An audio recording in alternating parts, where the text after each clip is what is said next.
My mom just passed away, and now my boyfriend is refusing to go to her funeral or let our daughter come because he can't get over their past beef. Like the title says, I, 26F, just lost my mom a couple of days ago from ovarian cancer. I'm devastated right now, and my boyfriend, 31M, who I've been together for a year and a half now, isn't helping me at all.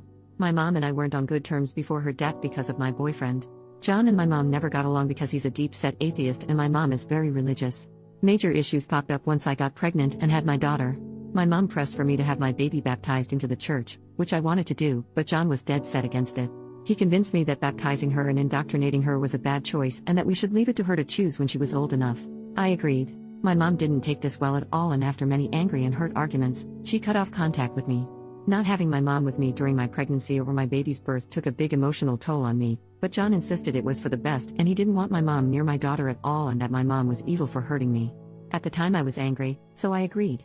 I found out my mom was sick with ovarian cancer a month ago when she called me and wanted to talk. I was horrified and all the bull crap kind of just fell away. I tried to make the best of my time with her, brought my daughter to meet her grandma, and tried to build good memories with her. I'm happy to say we reconciled and my mom and I made our peace with each other before she died. I don't want to trash my boyfriend, but John has been a pain in the butt ever since I found out my mom was sick. He said she deserved it but quickly backed down when he saw how angry that made me.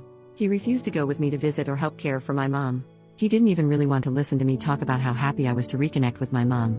All he did was remind me that my mom hurt me and I should have no contact with her and she didn't deserve for me to speak to her. I told him that my mom isn't perfect, but my mom also raised me by herself and that she was my rock for many years and he should respect that. He said nothing outside telling me there was no value in talking to her. Now we're planning the funeral. I asked John to go with me, and he refused instantly. He said he hated my mom, that she was a cunt to our family, and that he wasn't going to church ever and it was rude and insensitive of me to ask. When I said I was taking my daughter, he had the nerve to actually tell me that I was not under any circumstances taking her. I have been through an emotional roller coaster this past week. I lost my mom after we finally made up. My boyfriend has been stupidly unsupportive, and now he's refusing to let me take my child to her grandmother's funeral and refusing to come to at least support me. My daughter is the one thing that brings me comfort and I want her with me. Is that so unreasonable?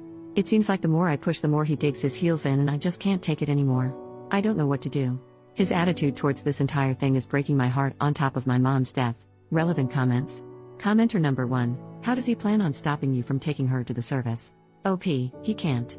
I've decided that I'm taking her unless he tries to physically stop me, and even then, good luck. Commenter number 2. Your boyfriend is being completely irrational. He has no say in whether you go to the funeral, or whether you bring your daughter. He's making your loss about him. Hell, he made your relationship with your mother about him. Your pregnancy and birth was full of stress from his bullcrap drama he started with your mother. Go to the funeral. Bring your daughter. You deserve to say goodbye to your mother, no matter how tumultuous your relationship had been. I'm sorry for your loss. OP, I don't know if it's because I'm so upset, but I'm starting to see that too. It's always been about him. He's never accepted my wants and instead insisted on a compromise that favored him. I've had enough. OP on her mom. My mom actually cut me off when I said that we decided not to baptize my daughter. I tried for weeks and months to reach out to her and even texted and called when the baby arrived and got no response. I really wish I had tried harder, like gone to the house and knocked or even just tried to run into her and talk to her. I was really hurt by what my mom did and I let John talk me into thinking that my mom really was this mean, vindictive person for cutting me out of her life. Trust me when I say I regret it with all my heart now. Update, 5 days later. Thanks everyone that sent me condolences about my mom. It's been really hard these past several days, but I've been hanging in there okay. I tried being reasonable to John about he wanted to handle things. I even told him, like one poster here suggested, that he didn't have to go to the service, but could wait in the lobby with my daughter while the service was ongoing, then she could spend time with my family after the service, but he again shot it down. He would be able to hear the service and that was a violation of his beliefs, and asking to compromise on those beliefs was unconscionable and unfair to our daughter. I told him I had had it. This is the icing on a very large cake. I told John that as of this week, I wanted our bank accounts separated. He made us join accounts to make sure we split everything equally to be fair despite me making more, and that I'd be staying with my brother after the funeral while we figured out what to do, whether that was a total breakup or counseling. It was up to him. He said counseling was for the weak-minded and that we were staying together despite my empty threats, and there was no way in hell he was letting me take his money.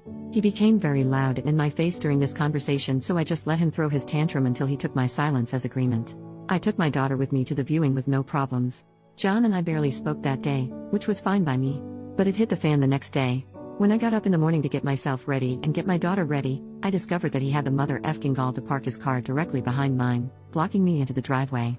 I had no way to get to the funeral in my own car. John always drives to work, but for reasons I can only image were to get back at me, decided to take the metro, and took the baby carriage and bottles, and my pump with him. My brother and I have our differences, granted, in fact we haven't talked much since my mom and I were estranged. We started talking again after she was sick, but he'll forever be a saint to me for what he did. I called him crying, and he and my sister-in-law arrived within 20 minutes. My sister-in-law calmed me down and helped me get my daughter ready, and they brought along spare bottles, a carrier, and a breast pump. Thanks to them, I was able to go my mom's funeral in comfort, and my daughter was an angel during the service. They calmed me down and everything went perfectly, and even though I was a mess most of the day, having my daughter with me, and my sister-in-law and even my brother with me to lean on gave me peace on the inside. I've made up my mind not to tolerate John's insane and controlling behavior anymore. He had a litany of excuses for doing what he did. He even tried to claim his car had problems, and I don't want to hear any of them. I never wanted to be a single mom. I always wanted to raise my baby within a family. But I've decided that going alone is so much better than doing it with this man, who thought nothing of trying to kick me while I was down. My brother's arranged for me to talk to a friend of his that specializes in family law this week, and we're taking it from there. I still feel so guilty for what happened with my mom. I miss her so much. I hope from here on out I can make her proud of me, despite my mistakes. Relevant comments. Commenter number 1. I'm so sorry you are going through this right now, and I'm so glad you have the support of a family behind you. Your daughter is far better off without someone like this as a role model for what she should look for in life, and I'm glad you're getting out of this situation. I would call the bank and see what you can do about the joint account before he tries something like cleaning it out and putting it somewhere else as well. OP, I still have my personal account, so I called the bank and set up a meeting for tomorrow. I'm documenting that I've told John not to touch any of the money in the account until everything is worked out. I agree. He's so toxic. John has good points and I do love him, but I can't forgive the way he went out of his way to spite me during this whole thing. That's not love at all. And to another commenter, I'm definitely withdrawing the amount of my last check from the account first thing tomorrow. Commenter number 2, I just read your first post in this post. First off, I'm sorry for the loss of your mother. Secondly, I'm glad you are rid of that man. He's as toxic as they come. And thirdly, I'm glad you have a supporting family who came through for you. Anyways, your ex sounds downright horrible. In your first post you said he called your mother a cunt and said she deserved it. I would have left him then and there. No one talks like that about family, not even if you have differences with said family, especially if they have passed away. Any amazing qualities he had were all a charade and he showed you his true self. I'm proud of the fact that you realize that even though your daughter may not know her father, she is going to be better off. Take care of yourself and your daughter. OP. I was so shocked when he said it I didn't know how to react. It literally didn't hit me until about the time I'd made up my mind to post here. He liked to act like my mom was abusive to him because of her religion, but his main grief with her was that she asked him to leave Grace once, and he reacted badly. Commenter number 3, had he ever had any violent action, punching a wall, etc.? I think everyone here is underestimating the risk that this man can have violent reactions in the future. OP, not wall punching, but he'd slam things like the cabinets or the dishwasher or doors, or he'd rattle a chair or something. Nothing crazy violent, just weird.